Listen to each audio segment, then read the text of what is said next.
নমস্কার, আমি আবারও চলে এসেছি আর একটি রেসিপি ভিডিও নিয়ে। আজকে রেসিপি মাটন রেসিপি।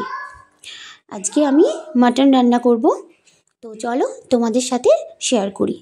রেসিপিটা ভীষণ সহজে রান্না হয়ে যায়, কোনো রকম ঝামেলা ছাড়া। আমি এখানে মাটনটাকে ভালো করে পরিষ্কার করে নিয়েছি। 3টে বড় সাইজের পেঁয়াজ নিয়েছি, সেগুলোকে কেটে রেখেছি। এবারে পেঁয়াজ কুচি মাটনের সঙ্গে মিক্স করে নিচ্ছি। তারপর একটা বড় সাইজের টমেটো কেটে রেখেছি, সেটাও দিয়ে দিচ্ছি। আর মিক্সি বাটিতে পেঁয়াজ, আদা, রসুন, গোটা জিরে পেস্ট করে রেখেছিলাম, সেটাও দিয়ে দিচ্ছি।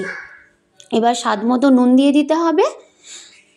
স্বাদ পরিমাণ মতো আমি এখানে নুন দিয়ে দিচ্ছি। তারপর 1 থেকে 1.5 চামচ মতো হলুদ গুঁড়ো দিয়ে দিচ্ছি। এবার জিরে গুঁড়ো দিয়ে দিতে হবে। এবার এখানে 1 থেকে 1.5 চামচ মতো আমি জিরে গুঁড়ো অ্যাড করছি। তারপর 1 থেকে 1.5 চামচ মতো আমি এখানে ধনিয়া গুঁড়ো অ্যাড করছি। তারপর এটাকে ভালো করে ম্যারিনেট করে নিতে হবে। আমি এখানে হাত দিয়ে ম্যারিনেট করে নিচ্ছি, কারণ হাত দিয়ে মাখিয়ে নিলে খুব ভালোভাবে মাখা হয়ে যায়। আমি এখানে 4টে কাঁচা লঙ্কা চেরা নিয়েছি, কারণ আমার বাড়িতে বাচ্চা আছে, বাচ্চারা খাই, তো আমরা এমনিতেও ঝাল বেশি খাই না। তোমরা নিজের মতো পছন্দ করে নিতে পারো ঝালটা কম বেশি করে। তারপর এখানে তেল অ্যাড করে নিচ্ছি কিছুটা পরিমাণ। এই রান্নাটা ভীষণ অল্প মশলাতে আর খুব অল্প পরিমাণ তেলে রান্নাটি রেডি করে নেওয়া যায়। তো এবার ভালো করে একটু মিক্স করে নিচ্ছি। আমি এদিকে গ্যাসটা অন করে দিয়েছি। এবার এই মাংসটাকে ভালো করে মিক্স করে নেওয়ার পর ঢাকা দিয়ে রান্না করে নিতে হবে।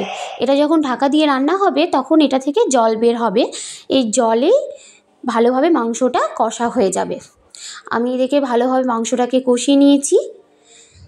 এবার আমি সাইডে একটা গরম জল বসিয়েছি। এবার তো এটার মধ্যে গরম জল অ্যাড করে দিতে হবে। আমি এখানে দেখো গরম জল করে নিয়েছি একটা বাটিতে।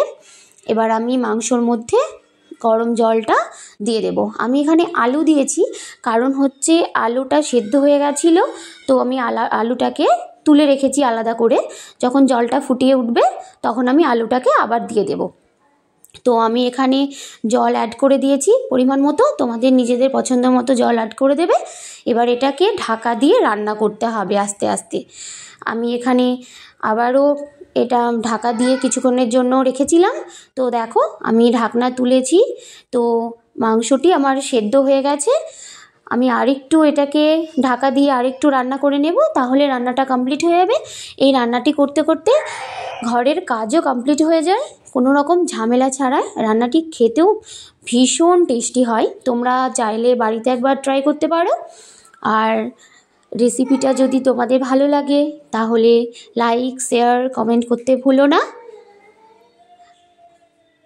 আবারও আসছি আমি নতুন আরেকটি রেসিপির ভিডিও নিয়ে। তো রান্নাটা কেমন লাগলো অবশ্যই জানিও। আমার এদিকে রেসিপিটি রেডি হয়ে গেছে। এবার এটাকে গরম গরম ভাতের সঙ্গে সার্ভ করে নিলেই হয়ে যাবে। তো তোমরা জানিও রান্নাটি কেমন লাগলো। রান্নাটি খেতে ভীষণ টেস্টি হয়, তো তোমরা বাড়িতে অবশ্যই ট্রাই করো। যদি ট্রাই করো বাড়িতে একবারও, অবশ্যই কমেন্টে জানিও। তোমরা কমেন্ট করলে ভীষণ ভালো লাগবে। তো আজকে আসছি আবার নেক্সট রেসিপি নিয়ে। তো ততক্ষণের জন্য তোমরা সুস্থ থেকো, ভালো থেকো, টাটা।